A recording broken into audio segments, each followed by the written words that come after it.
అంటే ఈ ఎలక్షన్లో వచ్చిన ఒక ఇదేంటంటే అర్బన్ ఏరియాలో చదువుకున్న వాళ్ళందరూ కూడా జగన్కి వ్యతిరేకంగా ఉన్నారు. ఇందుకు కారణం ఏంటంటే మనం స్కూటర్ వేసుకెళ్తుంటే రోడ్డు బాగోలేదు, ఇలాంటి కొన్ని చూస్తుంటే కనబడితే ఏం పట్టించుకోలేదు. వాళ్ళ నమ్మకం ఏంటంటే వైసీపీ వాళ్ళ నమ్మకం more than 40% of the people beneficiaries. ఎప్పుడు ఎవరో ఇలా డబ్బులు ఇచ్చినవాడు ఈ దేశంలో కాదు, ప్రపంచంలోనే అవడం ఉన్నాడు. అదే పని కదా. రేపు ఇవన్నీ కూడా గ్యారంటీగా రద్దు అయిపోతాయని వాళ్ళకి తెలుసు. ఎందుకంటే అవతల చంద్రబాబు గారే కాకుండా ఏ పవన్ కళ్యాణ్ అయితే నమ్మచ్చు. అవతల వస్తున్నది చంద్రబాబు గారు కాబట్టి ఆయన హిస్టరీ తెలుసు కాబట్టి ఆయన వస్తే డెఫినెట్గా రద్దు చేస్తాడు అని ఒక ఆయన మళ్ళీ ఏం చేశాడు, వీళ్ళకన్నా ఎక్కువ పెట్టాడు మేనిఫెస్టోలో. ఓ పక్కన మొత్తం అయిపోయింది, దివాళా అయిపోయింది అన్నటువంటి పరిస్థితిలో స్టేట్ ఉందని చెప్తూనే ఇంతకన్నా ఎక్కువ ఇస్తామని పెట్టాడు. అది ఎలా పాసిబుల్? దాని మీద డిబేట్ జరగాలి. వీళ్ళు ఎంతసేపు నువ్వేదవంటే నువ్వేదవని పెట్టుకుంటున్నారు. కానీ ఆ పార్టీ వాళ్ళు ఈ పార్టీ వాళ్ళు ముఖ్యులు ఎవరైనా వస్తే నేను దాంట్లో మీ పని నేను చేస్తాను. దాన్ని ఏమంటారు, విశ్లేషణ కాదు, మోడరేటా, రోజు కూర్చుని డిబేట్ చేస్తుంటారు. యాంకరింగ్. యాంకర్కి ఏంటి తెలుగు? పిచ్చ మాటలు కాదు. రాజమండ్రిలోనే నేను ఆహ్వానిస్తున్నాను టీడీపీని, వైసీపీ అధికారికంగా, మీ సమన్వయకర్తలు కాదు, మీ స్పోక్స్మెన్ అధికారికంగా రావాలి. ఎవడో ఒకడు నేను స్పోక్స్మెన్ అని వస్తే కాదు, నేను చేస్తాను.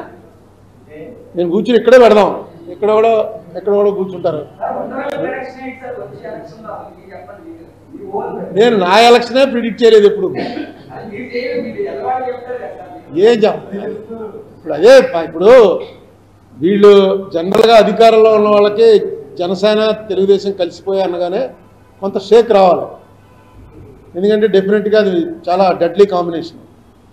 కానీ చూస్తుంటే వాళ్ళు ఏం షేక్ అవుతున్నట్టు నాకు కనపట్లా. వాళ్ళు ఎవరినైనా అందులో పెద్దవాళ్ళని అడిగితే వాళ్ళు ఏమన్నారంటే, నువ్వు ఒకసారి పల్లెటూరుకి వెళ్ళి చూడుగురు, నువ్వు రాజమండ్రిలో కూర్చుని కబుర్లు చెప్పడం కాదు అంటున్నారు.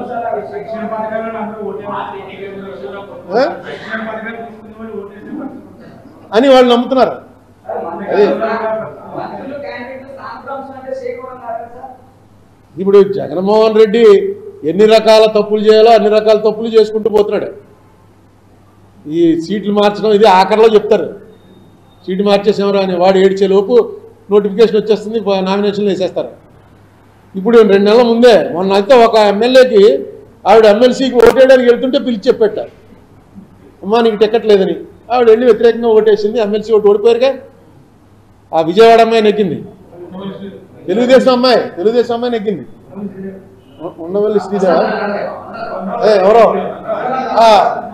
అదే ఆ ఓటు ఎవరైనా ఓటేసి వచ్చాక చెప్తే అర్థం ఉంది. అలాగే ఇప్పుడు చాలా సీట్లు మీకు సీట్లు లేవని చెప్పేశారు. వీళ్ళందరూ రేపు ఏం చేస్తారు, రాజ్యసభ ఎలక్షన్లో ఇంకోటి ఉంది. రాజ్యసభ ఎలక్షన్ సీక్రెట్ పోల్ కాదు, చూపించేయాలి. అక్కడ ఓటు వాళ్ళు ఎవరైతే పార్టీ ఏజెంట్ అక్కడ నిలబడి ఉంటాడో ఆ పార్టీ ఏజెంట్కి చూపించాలి. అంతవరకే ఉంది. పార్టీ ఏజెంట్కి చూపించి వేరే పార్టీకి వేసారనుకో ఏం చేయాలి అన్నది ఎక్కడ లేదు. ఇప్పుడు డెసిషన్ ఏం తీసుకుంటారో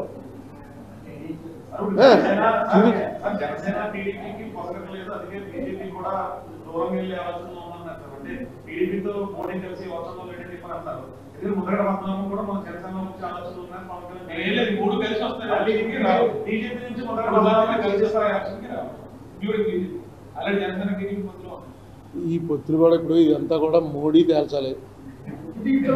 మోడీ అన్నవాడు మన జగన్ అన్నవాడు ఒకటే పరిస్థితి. వాళ్ళ మనసులో ఏమొస్తే చేస్తారు. మోడీ కనీసం అమిత్ షాతో మాట్లాడతాడు, జగన్ ఎవరితో మాట్లాడతాడో ఎవరు చెప్పలేకపోతారు.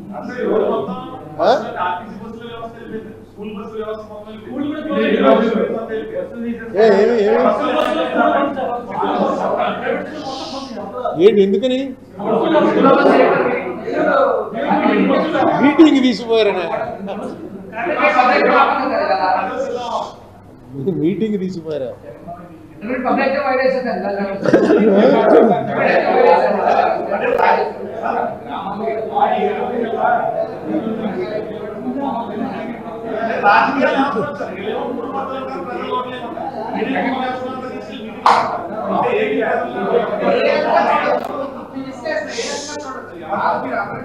ఏది దేన్ని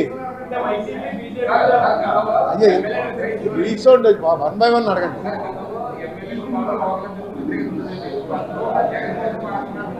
ఏమంటే జగనే 175 స్థానాల్లో జగనే క్యాండిడేట్ కింద లెక్క.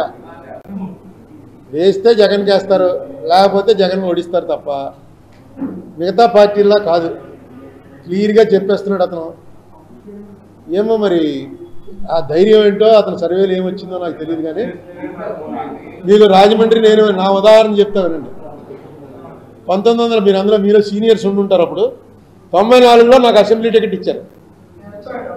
ఉన్నావు కదా అప్పుడు. ఆయన ఉన్నాడు, కృష్ణకుమార్ ఉన్నాడు, దివాకర్ ఉన్నాడు, రామనారాయణ ఉన్నాడు. ఓడిపోయానుగా, ఓడిపోయాను. అందులో అనుమానం. ఎందుకు ఓడిపోయాను మెయిన్ అంటే ఏసీ రెడ్డి గారు సిట్టింగ్ ఎమ్మెల్యే. సిట్టింగ్ ఎమ్మెల్యేకి చెప్పలా నీ టికెట్ తీసేస్తున్నావు అని. అక్కడ పివి నరసింహారావు ప్రధానమంత్రిగా ఉండి ఇదేంటిది 70 మంది ఆ రెడ్లు తగ్గించాలి, మనం 10 అన్నా తగ్గించాలి కనీసం అని చెప్పి మీటింగ్లో అన్నట్ట. అన్నాడని వార్త ఇదంతా పేపర్లో వచ్చింది. 10లో తగ్గించాలంటే ఏసీ రెడ్డి ఫస్టే తీసేస్తారు. ఎందుకంటే ఆయన మున్సిపల్ చైర్మన్గా చాలా పాపులర్. ఎలాగా మున్సిపల్ చైర్మన్ ఎలక్షన్ వస్తుంది, దాంట్లో చైర్మన్ అవుతాడు అని అనుకున్నారు. ఆయనకి చెప్పలే. తర్వాత ఆయన గొడవ చేశాడు, నాకు వ్యతిరేకం చేశాడు డైరెక్ట్గాను, ఓడిపోయాడు. మళ్ళా 2004లో నాకన్నా బలమైన క్యాండిడేట్ చిట్టూరు రవీంద్ర. ఆయన 96లో ఎంపీ చేశాడు, 99లో ఓడిపోయాడు. ఓడిపోవడం కూడా మిగతా వాళ్ళతో పోలిస్తే చాలా తక్కువ తేడాతో ఓడిపోయాడు.